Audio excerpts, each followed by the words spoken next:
علی بھائی مجھے بتائیے کہ دور نبوی صلی اللہ علیہ وسلم میرے سیدی میرے مرشد آقا صلی اللہ علیہ وسلم کے دور کی اذان ہماری سماعتوں سے چھو کر نہیں گزری، ہم نے اس اذان کو سنا نہیں. ہم اپنے مساجد میں لاؤڈ اسپیکر سے جو اذان سنتے ہیں وہ اذان صحیح ہے؟ جو اہل تشیع و مکتب فکر کی جانب سے اذانیں دی جاتی ہیں وہ اذان صحیح ہے؟ اہل تشیع نے جو چیزیں بیچ میں کچھ ایڈ کر لی ہیں نا، یہ کچھ عرصہ پہلے انہوں نے ایڈ کی ہیں. اذان وہی ہے جو اہل سنت کے ہاں دی جاتی ہے. اس میں جو الفاظ ہیں نا حی علی خیر العمل، اس طرح کی کچھ روایتیں اہل سنت کے ہاں بھی پائی جاتی ہیں، لیکن وہ اس طریقے سے مضبوط روایتیں نہیں ہیں. جو مضبوط روایت ہے ابو داؤد کے اندر اور سنن نسائی کے اندر، نبی الاسلام نے اذان خود تعلیم فرمائی ہے صحابہ کرام کو، اور اس میں مسلم شریف میں بھی کچھ حصہ اس کا موجود ہے. ایون یہ جو پبلک کے اندر ایک مسکنسیپشن ہے کہ یہ الصلاۃ خیر من النوم حضرت عمر نے داخل کیا، یہ ایک بے سند روایت تھی الموطا امام مالک میں، اس کی وجہ سے یہ پبلک کے اندر عام ہوگی. ورنہ ابو داؤد میں، سنن نسائی میں اور ایون مشکات کے اندر موجود ہے. نبی الاسلام فجر کی اذان میں خود یہ تعلیم فرماتے تھے الصلاۃ خیر من النوم، اور باقی وہی الفاظ ہیں جو عام اہل سنت کے یہاں اذان دی جاتی ہے. البتہ اقامت جو ہے وہ اکیری ہوگی جس طرح اہل حدیث دیتے ہیں، اور مکے اور مدینے میں اکیری اقامت کہی جاتی ہے، کیونکہ بخاری میں حدیث ہے کہ نبی الاسلام اذان کے کلمات دوہرے اور اقامت کے اکیلے تعلیم فرماتے تھے. البتہ ایک حدیث ہے صحیح مسلم کے اندر اور ابو داؤد کے اندر تو بڑی تفصیل کے ساتھ ہے، اذان ترجیح، یعنی جس میں آپ اشہد ان لا الہ الا اللہ 4 دفعہ کہتے ہیں اور اشہد ان محمد رسول اللہ 4 دفعہ کہتے ہیں. اس اذان کی جب اقامت ہوگی نا، تو چونکہ وہ 4 گنا ہو چکے ہیں تو اس کی اقامت ڈبل ہوگی جس طرح حنفی دیتے ہیں. حنفیوں کی جو اقامت ہے نا، یہ اس صورت میں جب آپ اذان میں وہ کلمات 4 دفعہ کہیں.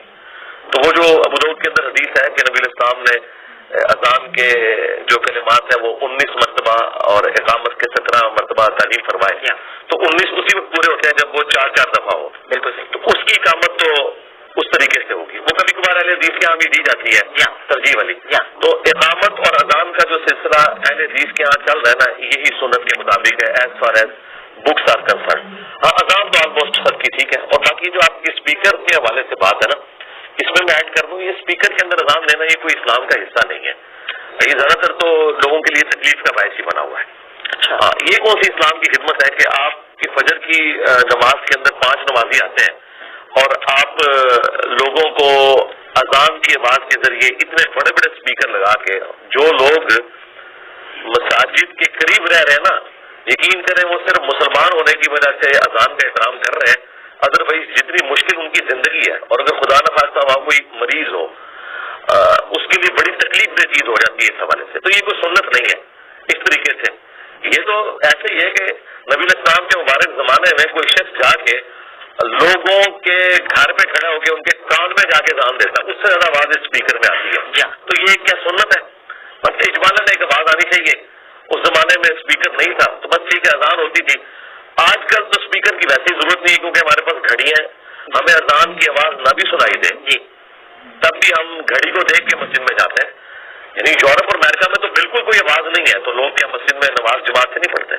مجھے بھی سال ہوئے ہیں، ہم نے گھڑی کا حساب رکھا ہوتا ہے کہ 1 بجے جمعہ ہے یا 1:30 بجے جمعہ ہے، اور عصر کی نماز 4 بجے، تو ہم گھڑی کے مطابق جاتے ہیں. اذان کی آواز آئے نہ اس سے کوئی غرض ہی نہیں ہوتا.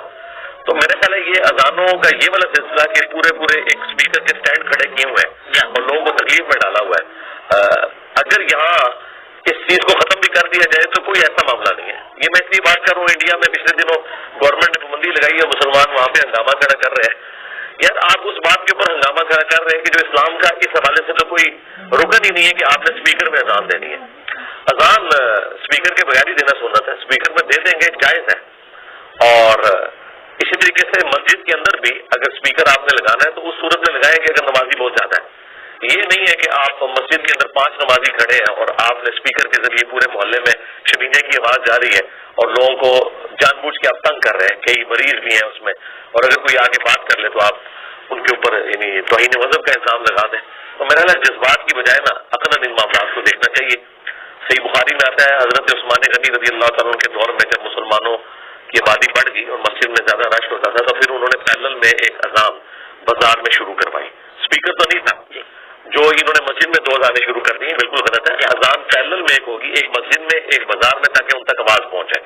اس کا آج کل ایک ماڈرن طریقہ اسپیکر کے ذریعے، اس طرح کی کوئی ضرورت ہے تو وہ آپ ضرور کریں، ادروائز اسپیکر کو اس کام کے لیے استعمال کرنا، اور پھر اس میں اللہ کا شکر ہے پاکستان میں تو پابندی لگی ہے اب یہ خطبات کے اوپر، ورنہ تو یہ سٹوریاں کہانیاں ایک دوسرے فرقوں کو کافر ڈکلیئر کرنا یہ کچھ اسپیکر کے اندر ہوتا تھا. اب گورنمنٹ نے پابند کیا کہ آپ نے صرف عربی خطبہ دینا ہے، جیسے اردو تقریر شروع ہوتی ہے وہ اسپیکر کو آف کرتے ہیں. اللہ کا شکر ہے میں تو بڑا خوش ہوں یہ حوالے سے.